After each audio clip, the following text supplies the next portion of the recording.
Ponce Advanced Medical Group, líder en servicios a pacientes del Plan Vital y Medicare Advantage. Profesionales de la salud brindando atención de excelencia en Santa María Shopping Center. Oficinas administrativas abren de lunes a viernes de 8 de la mañana a 4 de la tarde. Centro de vacunación, lunes a viernes de 8 de la mañana a 3 de la tarde. Servicios psicológicos, lunes a viernes de 8 de la mañana a 5 de la tarde. Centro de horario extendido de lunes a viernes de 4 a 10 de la noche y 12 del mediodía a 5 de la tarde los sábados, domingos y feriados. Ponce Advanced Medical Group, IPA número 405. Teléfono 787-813-2324.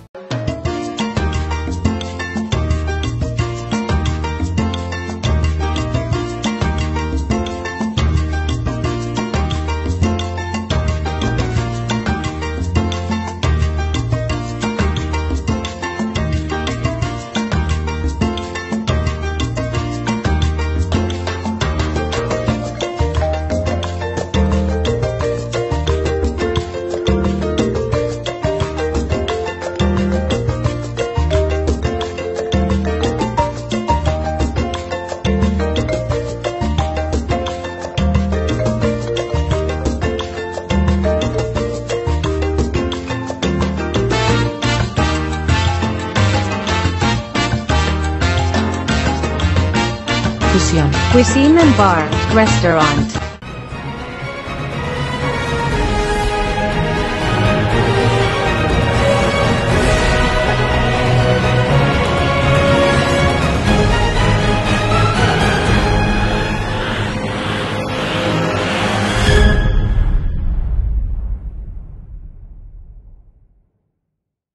Buenos días, amigos oyentes de Noti1, también de nuestras redes cibernéticas, nuestra página oficial en Facebook, Ricardo Ramírez, nuestro canal de YouTube, Ricardo Ramírez, Spotify, Apple Podcast, Ricardo Ramírez Podcast. Ahí usted puede enterarse de lo que ocurre aquí cada sábado a las 11 de la mañana a través de Noti1. Converso esta mañana en esta primera parte del programa con la doctora Silvia Gutiérrez, que es la directora del Banco de Sangre de la principal dependencia médica hospitalaria en todo el litoral del país, que es el Hospital Damas. 157 años de historia, de compromiso y servicio a la comunidad. Buenos días, doctora Gutiérrez. Muy buenos días. Placer tenerla esta mañana como parte de nuestro programa hoy sábado. En tiempos de pandemia le pregunto, y que tenemos una pandemia que ha durado ya un año prácticamente, el virus letal que mata gente, el COVID-19. Pregunto, ¿el miedo de los donantes a contagiarse ha sido la principal causa o la razón por la que los bancos de sangre en el país, me imagino que no tienen los abastos suficientes ni de sangre ni de plaquetas? ¿Ese es el caso del banco de sangre que usted dirige? Sí, eso es correcto. El miedo a donar por temor al contagio ha disminuido considerablemente los abastos de sangre en nuestra institución. En estos momentos nos enfrentamos a una crisis en los abastos, por lo que exhortamos a todos todas las personas que nos están viendo que no tienen por qué temer. Sí. Nosotros estamos con unos protocolos de seguridad, toma de temperatura, desinfección, utilización de la mascarilla quirúrgica que se les provee a todos nuestros visitantes. Sí. Así que no hay por qué temer, pero sí han disminuido considerablemente y en estos momentos estamos en una etapa de crisis. Por eso, que eso no ocurría antes de lo que vivimos ahora hace casi un año. La pandemia del COVID, que es una emergencia salubrista, ¿no? No recordamos algo igual. Así es. En términos de inventario, ¿de qué estamos hablando? ¿Qué es lo normal en un banco de sangre?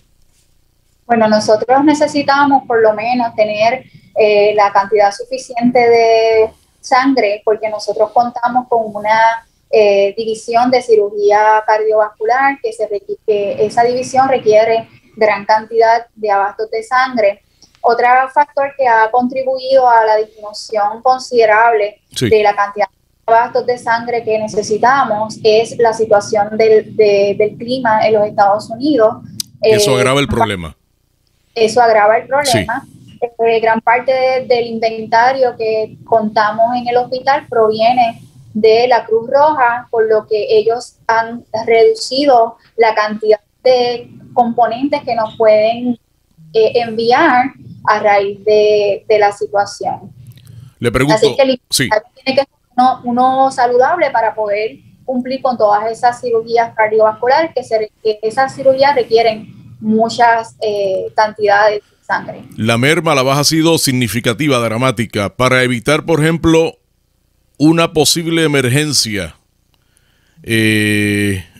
Es que estamos dando la alerta porque no hay los abastos suficientes. Y hay que instar a los donantes a que acudan sin temor alguno. Pueden acudir sin temor alguno. Contamos con todos los protocolos necesarios para que usted pueda sentir la seguridad de que puede donar. El donar es un procedimiento sumamente sencillo para que el paciente se sienta seguro. Todos nuestros visitantes tienen que hacer su cita previa. Se atienden de 7 de la mañana a 1 de la tarde. De 7 a 1. ¿De lunes a viernes? De lunes a viernes, con cita previa. Pueden coordinar su cita llamando a... ¿Cómo? ¿Cómo se coordina? Sí, pueden llamar al 787-840-8686 a la extensión 6237. También contamos con un email para los pacientes que interesen donar, que es el siguiente: donantebancodesangrehospitaldamas.com. Y también pueden escribirnos pueden entrar al portal del Hospital Damas, www.hospitaldamas.com. ¿Todo paciente puede donar sangre? ¿De qué edad en adelante?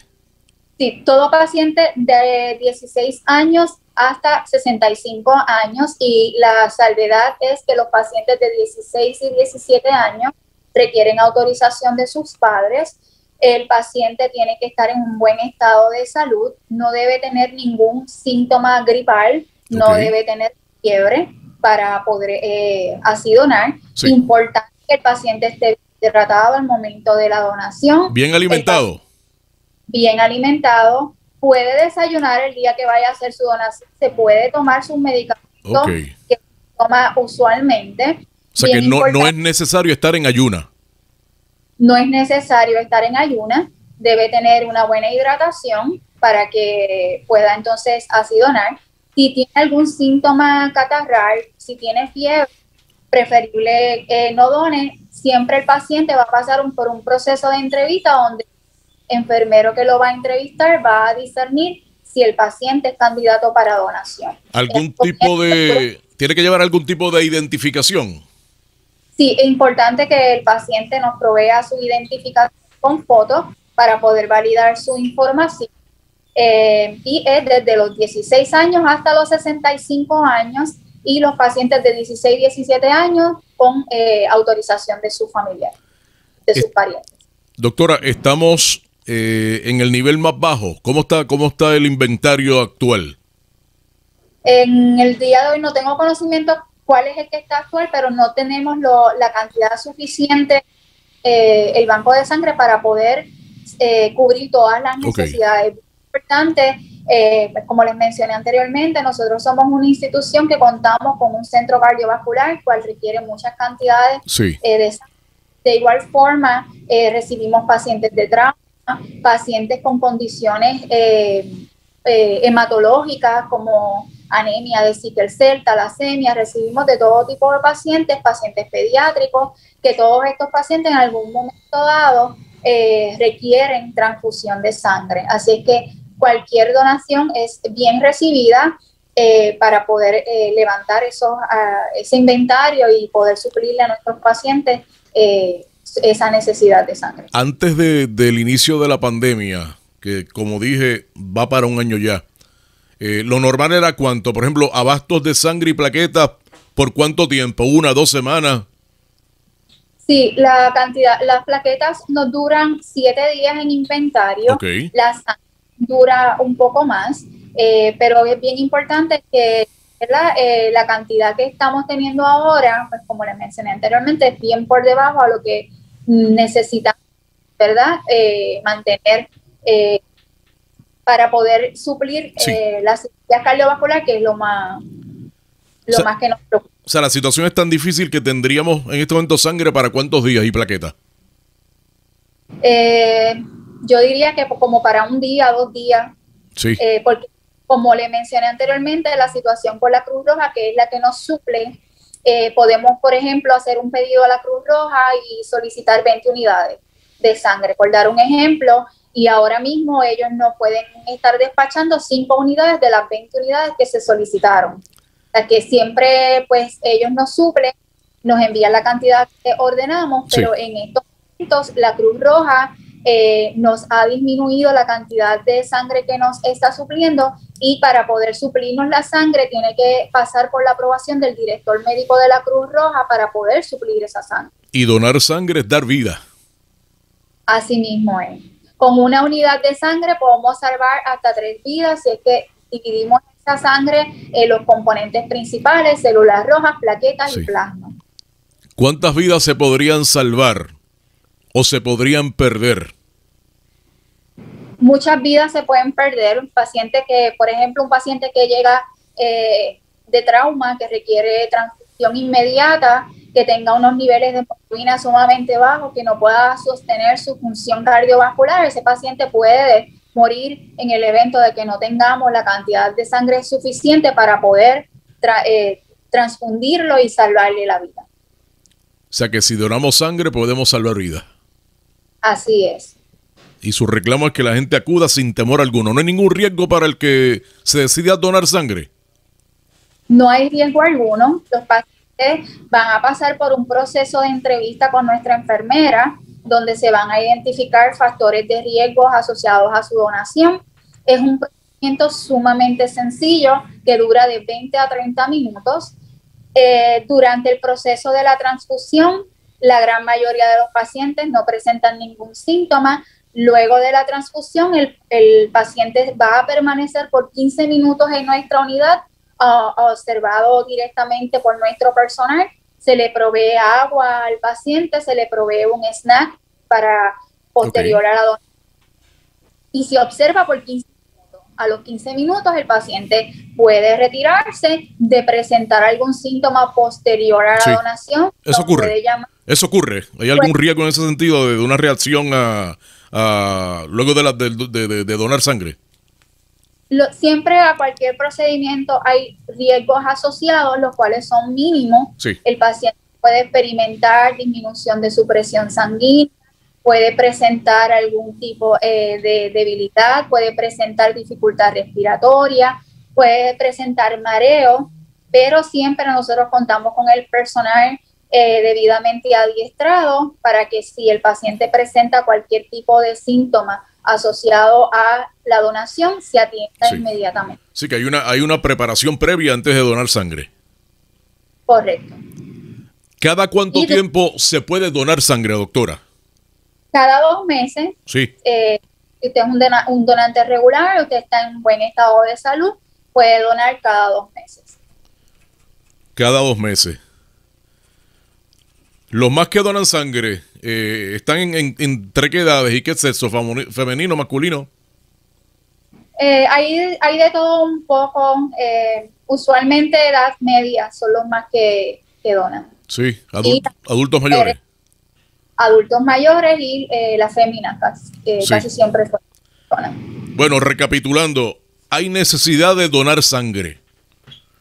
Explíquele al auditorio qué tiene que hacer, cómo tiene que coordinar una cita para finalizar entonces nuestra conversación. Sí, para coordinar cita, favor de llamar al 787-840-8686, extensión 6237. Otra forma de poder cita a través del correo electrónico donantebancodesangre@hospitaldamas.com o bancodesangre@hospitaldamas.com.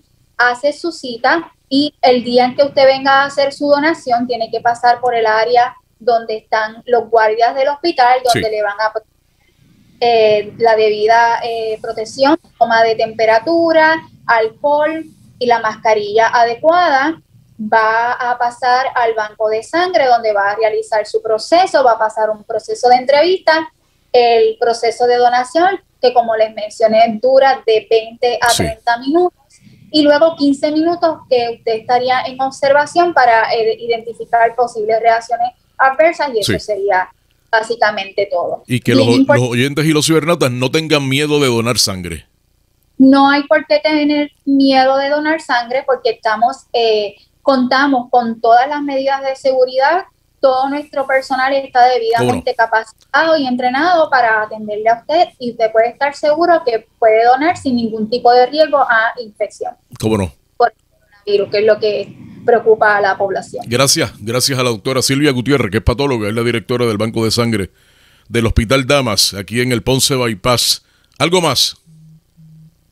Una última exhortación a todos nuestros oyentes que se atrevan a donar sangre. Es una forma de dar vida a otras personas, que en un momento dado puede ser una persona la que la necesite, pero también puede ser un familiar nuestro el que necesite esa sangre, y eso puede hacer la diferencia a la hora de un tratamiento, que ese paciente viva o no sobreviva o a una cirugía o a un trauma o a una condición médica que presente en ese momento. ¿Cómo no?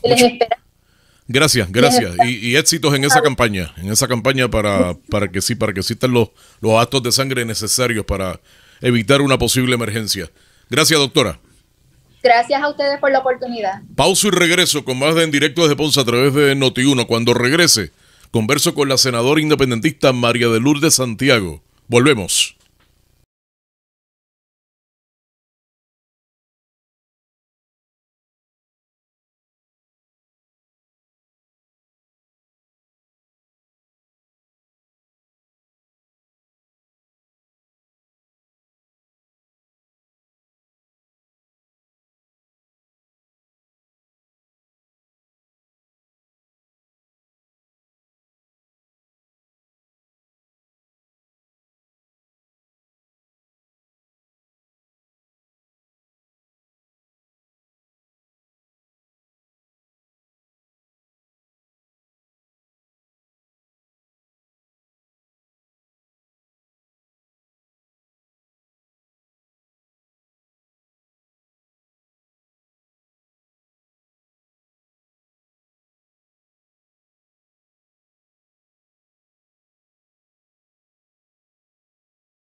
Ponce Advanced Medical Group, líder en servicios a pacientes del Plan Vital y Medicare Advantage. Profesionales de la salud brindando atención de excelencia en Santa María Shopping Center. Oficinas administrativas abren de lunes a viernes de 8 de la mañana a 4 de la tarde. Centro de vacunación, lunes a viernes de 8 de la mañana a 3 de la tarde. Servicios psicológicos, lunes a viernes de 8 de la mañana a 5 de la tarde. Centro de horario extendido de lunes a viernes de 4 a 10 de la noche y 12 del mediodía a 5 de la tarde los sábados, domingos y feriados. Ponce Advanced Medical Group, IPA número 405, teléfono 787-813-2324.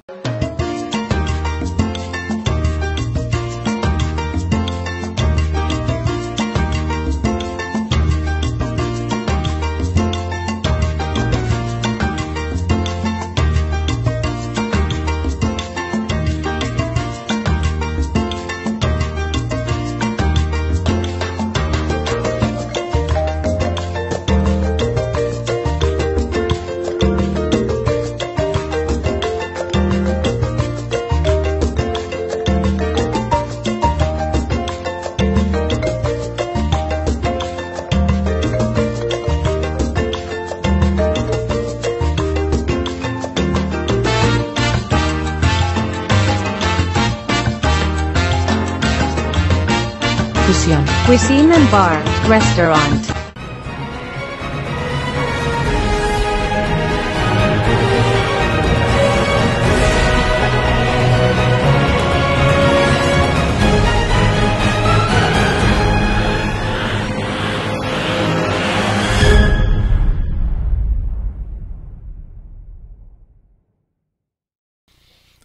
Bueno, estamos de regreso en directo desde Ponce a través de Noti1. En esta parte converso con una de las dirigentes políticas, legisladoras más importantes que tiene el país. Es del sur de Puerto Rico, es de Junta, abogada de profesión, María de Lourdes Santiago, senadora por acumulación del Partido Independentista Puertorriqueño, de todos los puertorriqueños. Buenos días, gracias por estar con nosotros como siempre, a través de Noti1 y nuestras redes sociales. Buenos días, licenciada. Muchos saludos a ti, a todo el equipo de producción, a la gente que nos está escuchando y muchas gracias por esta oportunidad, Ricardo. Cómo no, esta es su tercera oportunidad en la Asamblea Legislativa en el Senado. Así es, mi tercer término no consecutivo. Correcto. Nada, vamos a comenzar por ahí nuestro diálogo. ¿Cuál es su evaluación de los primeros 100 días? Todavía falta la mitad de los primeros 100 días del nuevo gobierno. Este es un gobierno más que compartido, fraccionado. Pregunto yo, ¿es más de lo mismo Pedro Pierluisi, gobernante electo en la papeleta del Partido Nuevo Progresista, con apenas el 32% de los votos? ¿Es un gobernante que se puede confiar en él? ¿Usted confía en él?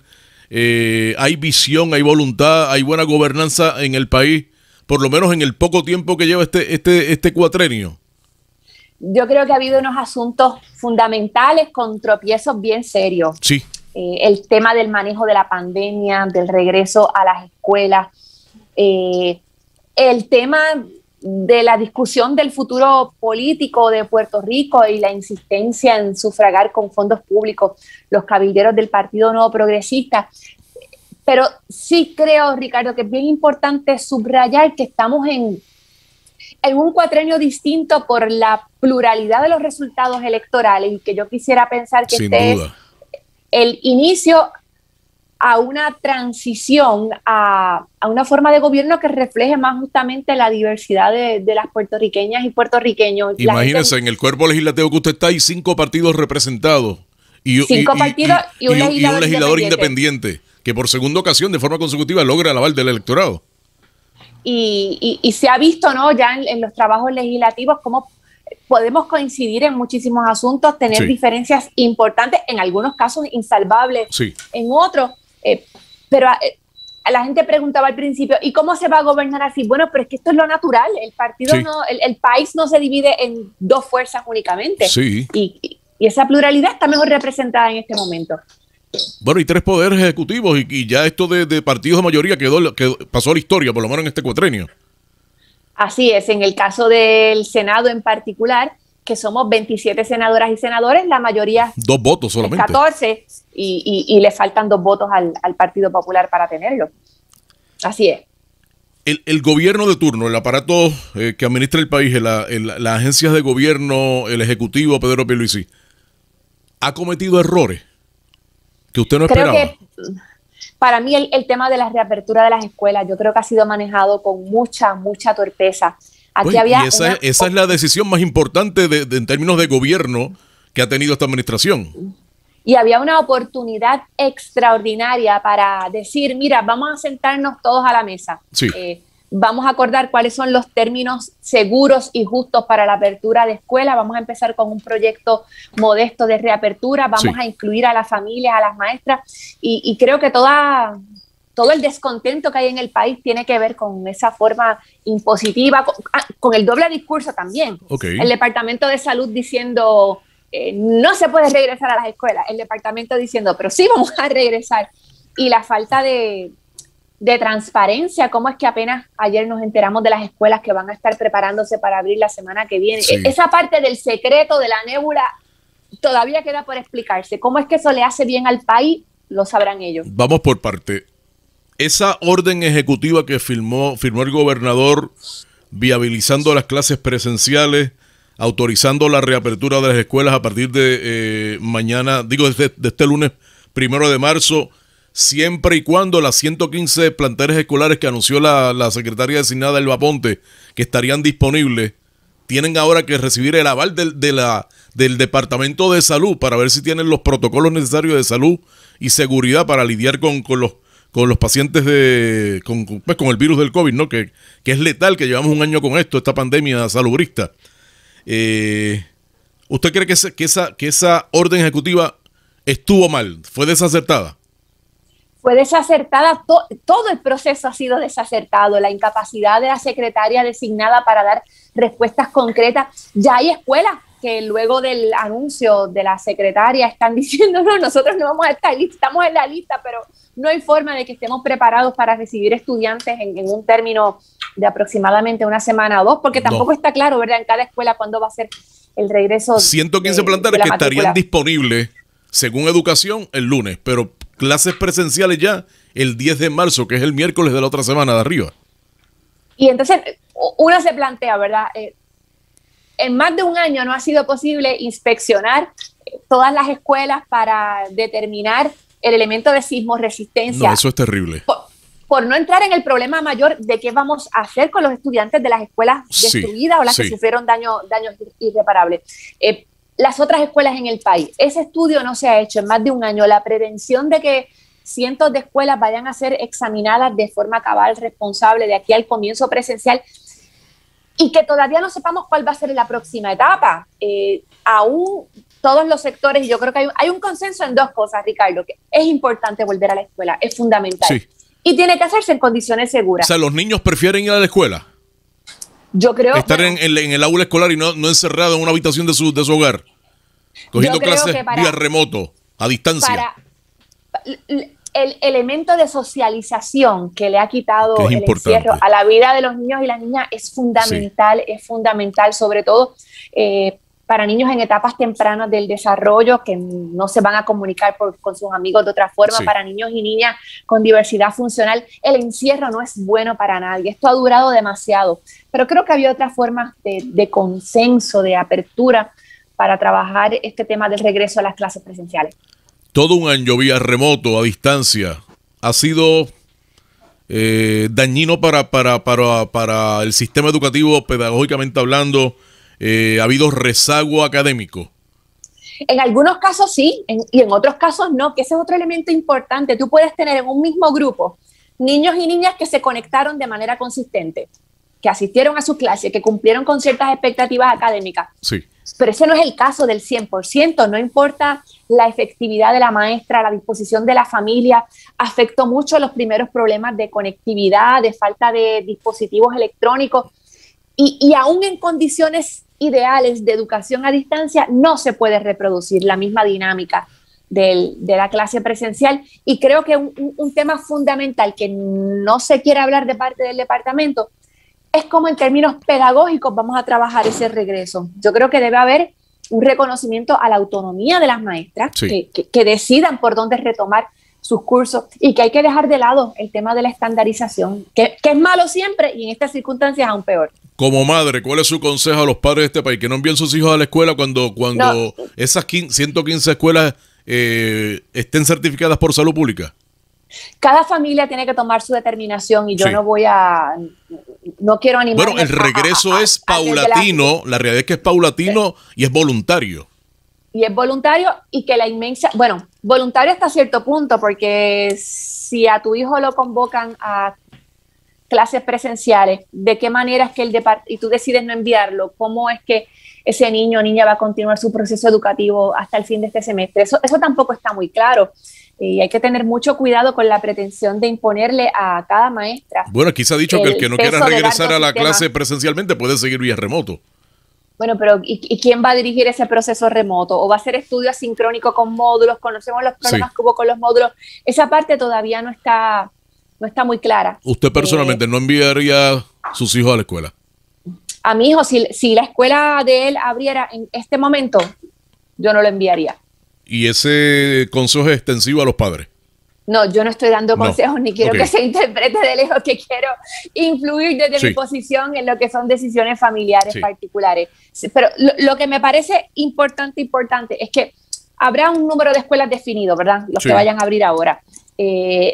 Importante aprender de las experiencias que se deriven, de lo que sea que vaya, ya que va a pasar, que se tome nota de los aciertos y desaciertos. Esto debió aplazarse para agosto próximo.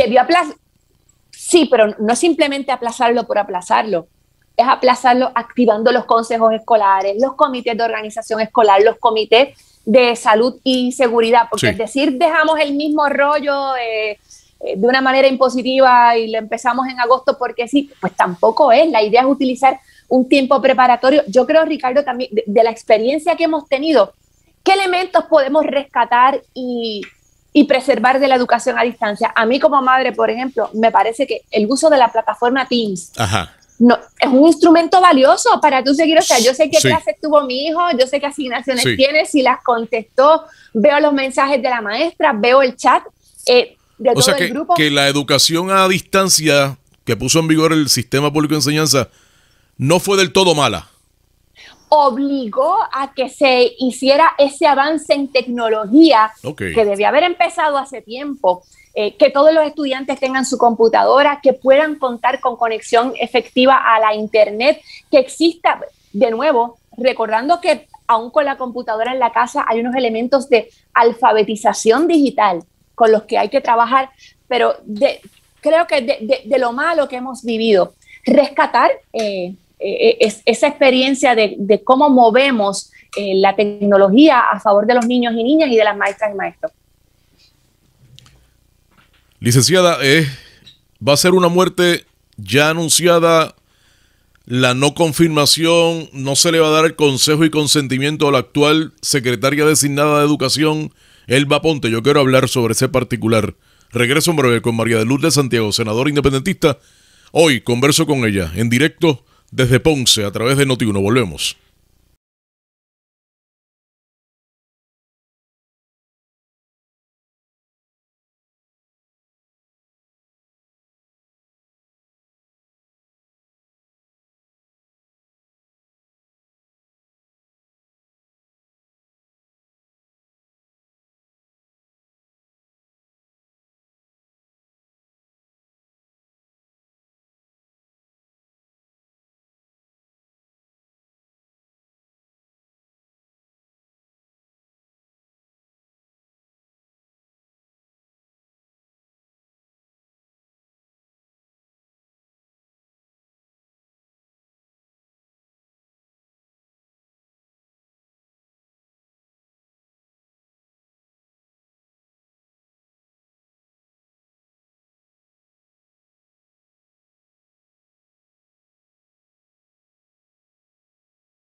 Ponce Advanced Medical Group, líder en servicios a pacientes del Plan Vital y Medicare Advantage. Profesionales de la salud brindando atención de excelencia en Santa María Shopping Center. Oficinas administrativas abren de lunes a viernes de 8 de la mañana a 4 de la tarde. Centro de vacunación, lunes a viernes de 8 de la mañana a 3 de la tarde. Servicios psicológicos, lunes a viernes de 8 de la mañana a 5 de la tarde. Centro de horario extendido de lunes a viernes de 4 a 10 de la noche y 12 del mediodía a 5 de la tarde los sábados, domingos y feriados. Ponce Advanced Medical Group, IPA número 405, teléfono 787-813-2324.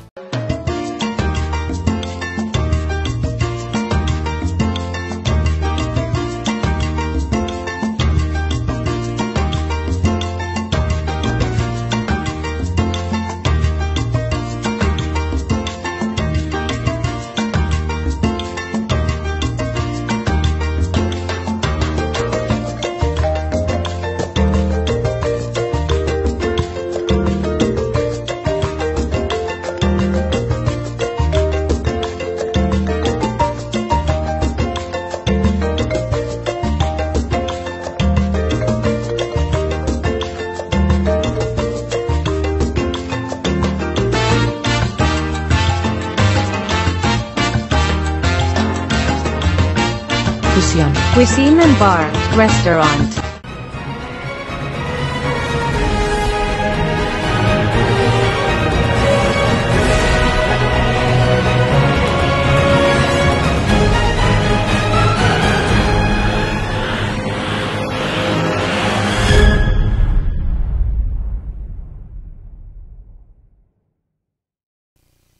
De regreso a nuestra conversación con la senadora María de Lourdes Santiago. Ya me ha dicho que ha sido un error de la actual administración de gobierno el firmar una orden ejecutiva para viabilizar las clases presenciales.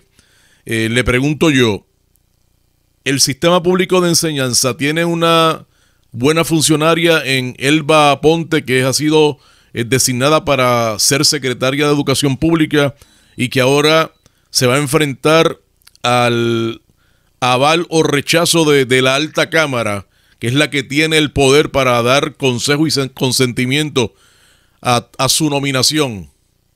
Es un pésimo nombramiento. ¿Ya usted tiene un juicio sobre eso? Oh, sí, y lo había adelantado mucho antes de la eso no ha cambiado. Usted no favorece la confirmación de Elba Ponte, no. Al contrario, yo creo que cada día que pasa se hace más patente que no es la persona idónea para dirigir la educación pública en Puerto Rico. ¿Qué debió haber hecho ella? ¿Renunciar al cargo? Antes de llegar a la Asamblea Legislativa a una vista de confirmación. Bueno, el problema no es de él, el problema es el gobernador que la sometió. El gobernador, el mejor consejo suyo es que retire el nombramiento porque no tiene los votos. Pero es que no se trata únicamente de los votos. Okay. Igual pudiera estar todo el mundo a favor. O no tiene el mejor plan para dirigir un sistema educativo. No está preparada, no está cualificada. Ningún plan, Ricardo, y el único plan viable para el rescate de la educación pública en Puerto Rico es un plan para la transformación completa, la despolitización completa, el revisar las cosas que todos sabemos que están mal. Te hablaba ahorita del tema de la estandarización. Sí. Las pruebas meta, ninguno de esos pilares del actual sistema sirve para nada. Se lo puedes preguntar a cualquier maestra, a cualquier familia. Todo el mundo lo sabe. Entonces, llega una funcionaria, pudiera ser ella o pudiera ser cualquiera otra, y se convierten en defensores de un sistema totalmente caduco, totalmente desconectado de la realidad de lo que pasa en los salones. El Departamento de Educación hay que transformarlo completo. Necesitamos un proyecto educativo puertorriqueño. No depender, las cosas que fracasan en otras partes del mundo vienen y rebotan aquí y las implementan. Dios mío, y ese programa de educación especial tiene que cambiar de la A a la Z. Me imagino que habrán, pues, por ejemplo, ¿cuántos estudiantes, licenciada, que no han no han recibido sus terapias en todos estos 12 meses de pandemia?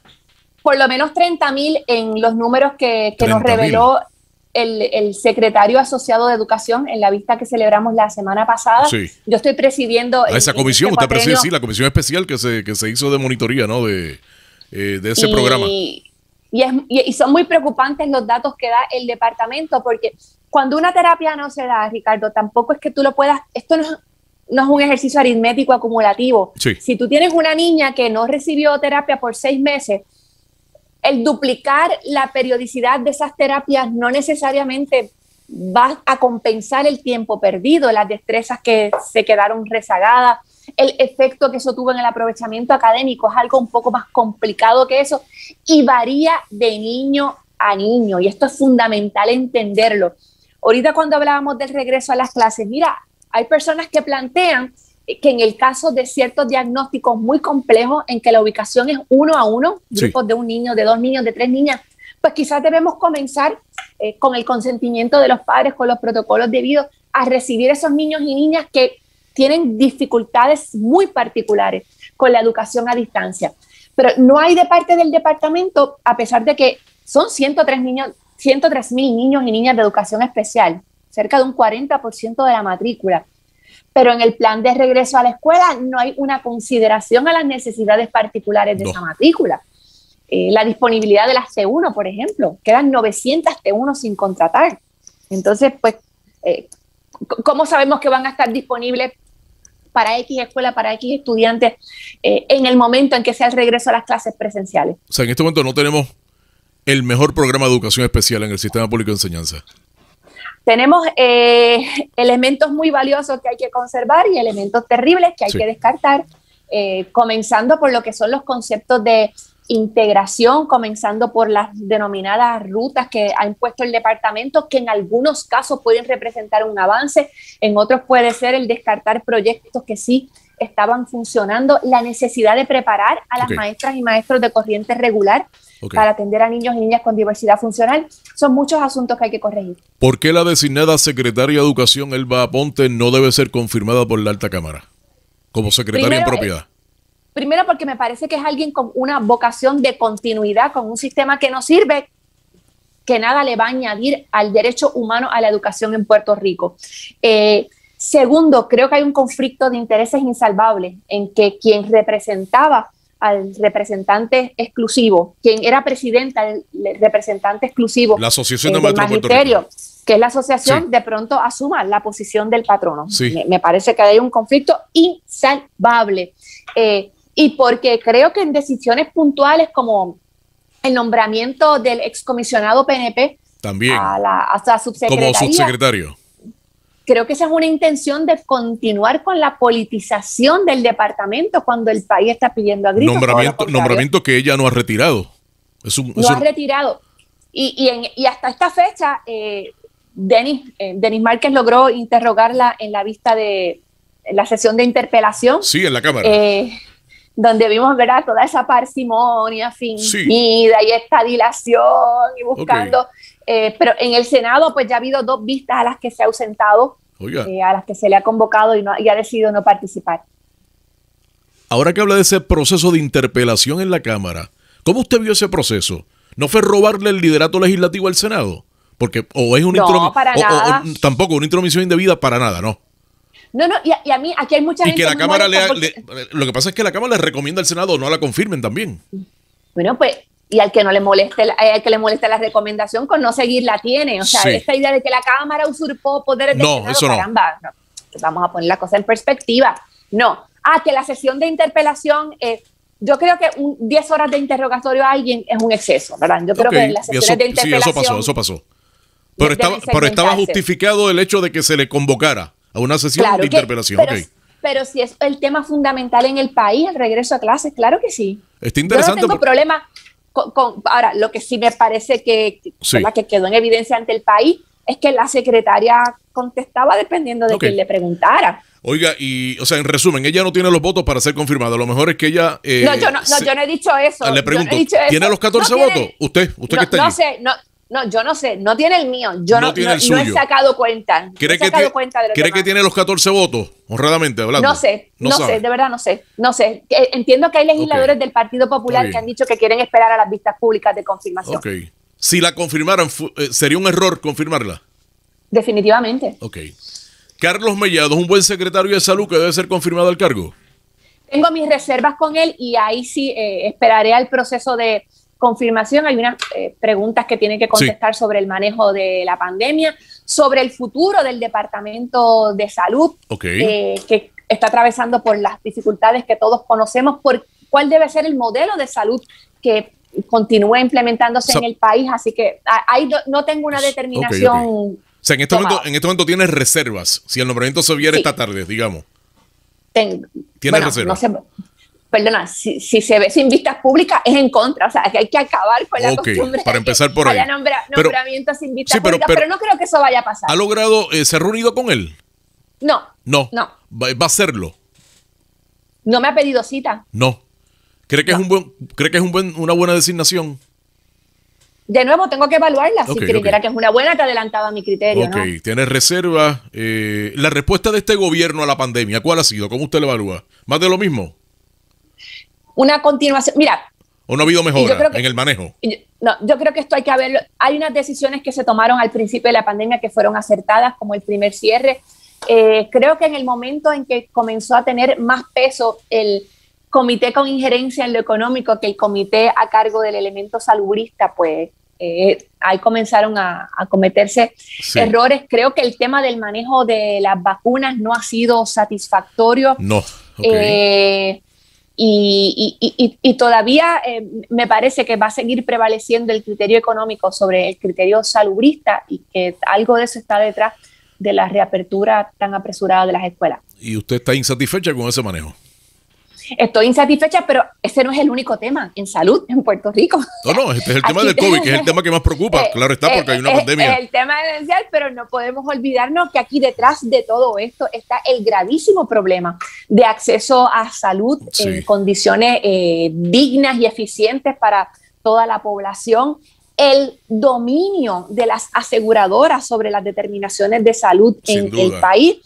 Hay que controlan la medicina en el país, la práctica de la medicina. Son pequeños dioses, deciden quién vive o quién muere, qué tratamiento se da y cuál no, sin que haya criterio médico en muchas ocasiones. O sea que usted tiene muchas cosas que hablar y expresarse sobre distintos asuntos del secretario de Salud para que pueda convencerle a usted. Y el tema de la pandemia, pues claro que es fundamental, pero no podemos barrer debajo de la alfombra los otros asuntos relacionados al acceso a la salud.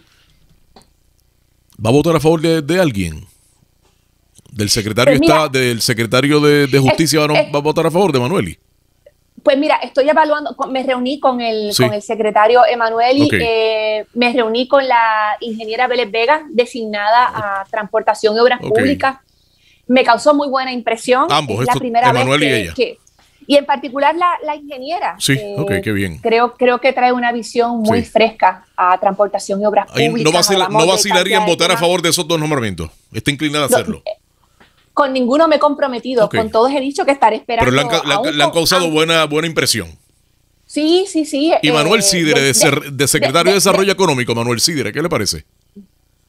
No, me parece que esa es una decisión fatal. Me parece a ese le va a votar en contra.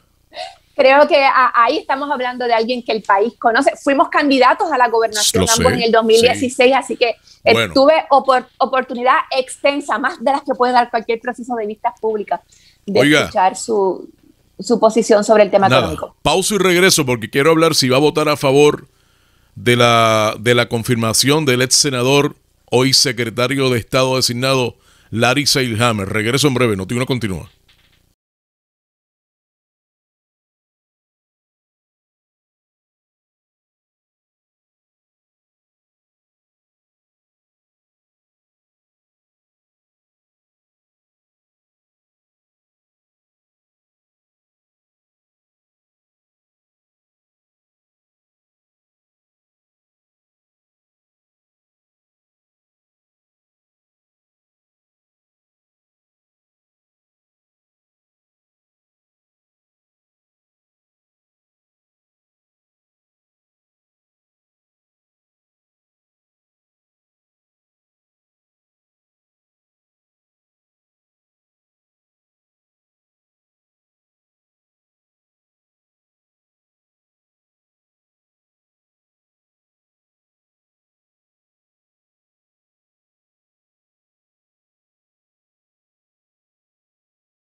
Ponce Advanced Medical Group, líder en servicios a pacientes del Plan Vital y Medicare Advantage. Profesionales de la salud brindando atención de excelencia en Santa María Shopping Center. Oficinas administrativas abren de lunes a viernes de 8 de la mañana a 4 de la tarde. Centro de vacunación, lunes a viernes de 8 de la mañana a 3 de la tarde. Servicios psicológicos, lunes a viernes de 8 de la mañana a 5 de la tarde. Centro de horario extendido de lunes a viernes de 4 a 10 de la noche y 12 del mediodía a 5 de la tarde los sábados, domingos y feriados. Ponce Advanced Medical Group, IPA número 405, teléfono 787-813-2324.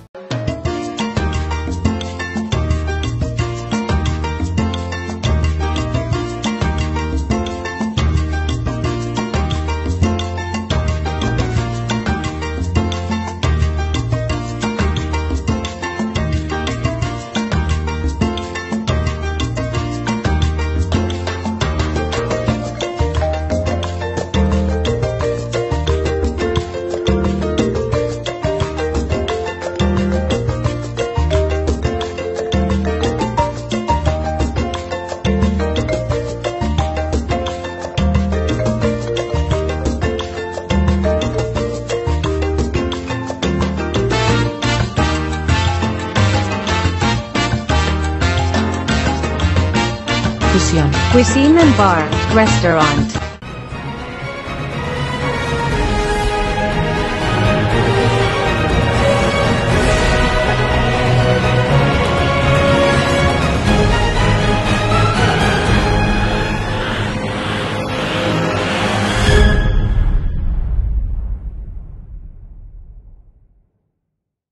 Estamos de regreso ya a la parte final de nuestra conversación con la senadora María de Lourdes Santiago.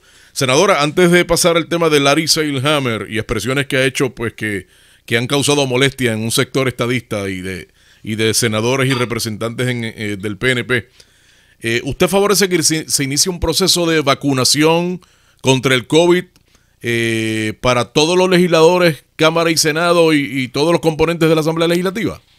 Pero claro que no, me parece que es una idea completamente absurda.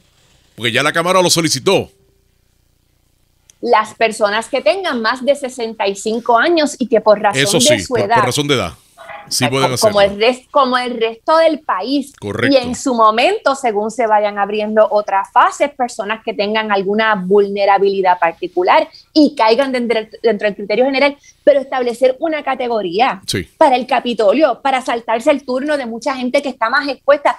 Mira, Ricardo, aquí hay unos sectores. Tú piensas, por ejemplo, las personas que trabajan en las ventas al detalle, las cajeras que están cobrando en el supermercado, los que están atendiendo en restaurantes, en estaciones de gasolina, esa gente es mucho más expuesta que nosotros, mucho más expuesta que nosotros. Entonces, la pretensión de vamos a saltarnos, pues, no, me parece que es un atrevimiento, me parece que es una petición irresponsable de parte del presidente de la Cámara. A favor o en contra. Sí. Y si quieren tomar medidas de verdad, oye, pues que empiecen. Que todo el mundo empiece a usar la mascarilla cuando hablan, porque se la quitan para hablar. Entonces, eso se deja pasar. Usted no vería con buenos ojos un posible, una petición, por ejemplo, de José Luis Dalmau, el presidente del Senado, para que eso ocurra en el Senado. No, ni creo que la vaya a hacer, y ya Fortaleza anticipó que ser legislador o trabajar en el Capitolio no es criterio para entrar en esta fase de vacunación. Es así. ¿A favor o en contra de la confirmación del secretario de Estado designado, el ingeniero Larry Selhammer? Ese es otro tema con el que yo tengo, otro nombramiento con el que tengo mis reservas, con el aprecio inmenso que le tengo a Larry. Fue mi compañero senador, fue portavoz del Partido Nuevo Progresista. Aníbal José Torres, que en ese momento era portavoz del PPD, Larry y yo establecimos una relación de trabajo realmente extraordinaria. ¿Qué le preocupa de la designación? ¿Por qué tiene reservas? Su férrea defensa al contrato de Luma. Sí. No te digo ya el principio de la privatización, que yo sé que Larry lo ha defendido. Sí. Luma, que va a estar a cargo de la privatización de los servicios de transmisión y distribución, y que ha dicho que no hay aumento en las tarifas por los próximos 3 años. Sí, claro. Y les estamos pagando sus gastos de entretenimiento, sus estadías, unas tarifas astronómicas. ¿Qué hacemos con ese contrato, licenciada? ¿Qué hay que hacer con ese contrato en la Asamblea Legislativa, en el gobierno? ¿Hay ambiente para cancelarlo? Bueno, no depende de la Asamblea Legislativa, ¿verdad? Aquí el gobernador ha demostrado su adhesión, su entusiasmo incluso por la continuación de unos términos que son tremendamente onerosos y que se tienen que ver no solamente de que por sí es un contrato con términos escandalosos.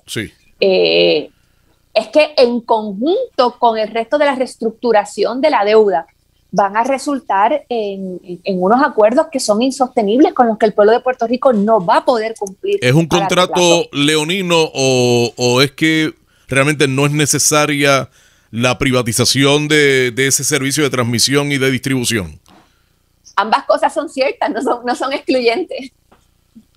Es un contrato leonino. Aún para aquel que favorezca la privatización, yo creo que debe ser capaz de ver las condiciones abusivas. Y por la defensa que le ha dado Larry Selhammer, que fue un gestor de este proyecto, tengo mis reservas. Al igual de Eduardo Batia Gautier, ¿usted está inclinada a votarle en contra de esa confirmación? Tengo mis reservas, mis reservas de nuevo. Yo creo que las determinaciones hay que tomarlas cuando se tengan que tomar, excepto en aquellos casos, ¿verdad?, en que hiere las retinas, la claridad de la inadecuacidad del nombramiento.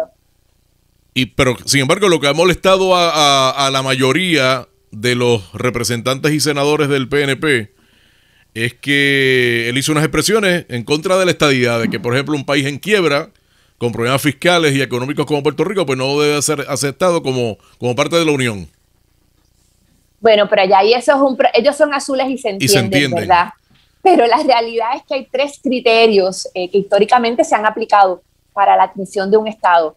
El primero, que ese territorio esté inmerso en la vida política estadounidense y comparta la vida política estadounidense. Segundo, que sea una abrumadora mayoría, no el 52%, que sea una abrumadora mayoría. Y tercero, que el territorio no sea solamente capaz de sostenerse en términos fiscales, sino también de aportar a la Federación de Estados. Eso no es que se lo haya inventado el ingeniero Selhammer. Sí, aparte de que un país en quiebra, pues no sería aceptado como el Estado 51. Pero allá, si van a iniciar la inquisición intrapartido, pues ya eso es un asunto del PNP. Sí, es un asunto del PNP que ya, pues, por ejemplo, está impugnando una expresión de un estadista genuino, como se ha dicho, de Larry Selhammer. Esos son otros 20 pesos. Pero usted está inclinada, o sea, tiene reservas sobre el nombramiento. Tengo reserva. La experiencia vivida en la alta cámara, 5 partidos representados, un senador independiente. ¿Qué le parece a José Luis Dalmau como presidente del Senado? El desempeño de los partidos emergentes, las medidas que ha presentado el Ejecutivo vis a vis las medidas de autoridad legislativa. ¿Qué le parece el ambiente en el Senado de Puerto Rico? Bueno, medidas del Ejecutivo realmente no Cero. hay. No se aprobó nada.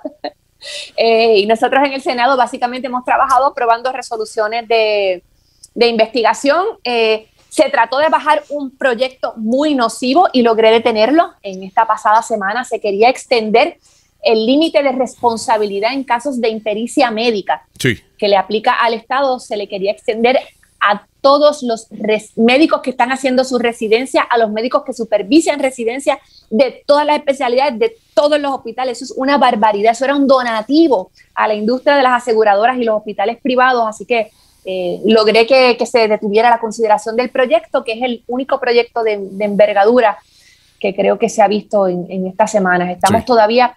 Pero todavía no se ha aprobado una sola ley todavía en el país. Todavía no tenemos una sola ley. Órdenes ejecutivas. Digo, y quiero hacer la salvedad. De la misma manera que te digo que la orden ejecutiva sobre la reapertura de escuelas me pareció a destiempo y desinformada, la orden ejecutiva para atender la violencia de género me parece que es un paso importante del gobierno hacia el reconocimiento del problema y que es también una... Eso sí usted lo aplaude de Pierluisi, esa orden ejecutiva. Y creo que desde el comité que ya se está reuniendo, que se nomina PARE, creo que se pueden hacer aportaciones importantes y es un recordatorio de que vale la pena continuar insistiendo. Todo esto comenzó en el 2018 con el plantón feminista convocado por la colectiva y terminamos finalmente con la presión que han ejercido distintas organizaciones, distintas personas, con una declaración de estado de emergencia que desde la legislatura, y aquí entramos a otra cosa que me planteaste, que es el trabajo en conjunto con las otras delegaciones, que desde la legislatura estamos impulsando los legisladores de Victoria Ciudadana, el senador Vargas Vidot y yo. Finalmente, ¿qué le pareció el anuncio de Alexandra Lúgaro, que en 2 ocasiones ha sido candidata a la gobernación del país? Ahora va a ser la cara de la fundación que tiene que ver con desarrollo socioeconómico en el país, Foundation of Puerto Rico. Me parece que es perfectamente natural, creo que coincide con la imagen que proyectó la licenciada Lúgaro en la candidatura del 2016, abiertamente neoliberal, a favor de la privatización, del cierre de recintos, abogando por la imposición de la Junta de Control Fiscal, así que lo que eso tenga de efecto político lo determinará su colectividad. Nosotros en el PIB estamos en otra, ¿no? No ponen entredicho sus lealtades, sus compromisos, sus prioridades, sus compromisos. Una decisión como la tomada. Pero es que a mí me parece que esta es la Alexandra Lúgaro de siempre. Yo veo a la gente tan sorprendida después de todo lo que pasó en o sea, que a usted no le sorprende su anuncio. ¿Y qué debe hacer ella? ¿Ella debe revelar, por ejemplo, el salario que va a obtener? Por una fundación que recibe fondos públicos y federales también. Yo creo que en la medida en que una organización recibe fondos públicos, tiene que ser transparente y tiene que divulgarlo. Ahora, que por eso responda a Victoria Ciudadana. A nosotros en el PIB lo que nos concierne es nuestra función política en este momento, el trabajo de reorganización que estamos haciendo, la llegada de tanta militancia joven, que realmente es algo que me ha impresionado en estas últimas semanas, cómo los jóvenes han comenzado a reorganizarse, la cantidad de actividades que se están trabajando. Para nosotros es un cuatrenio lleno de esperanza. María de Lourdes Santiago, gracias. Ya volveremos a conversar, seguro que sí. Muchas gracias. Excelente saludos. Fin de semana. La senadora independentista María de Lourdes Santiago, que estuvo con nosotros en esta parte a través de Noti1 y nuestras redes sociales. Ricardo Jesús estuvo en la parte técnica en el manejo de nuestras redes sociales. A los oyentes y cibernautas, pasen todos buen fin de semana.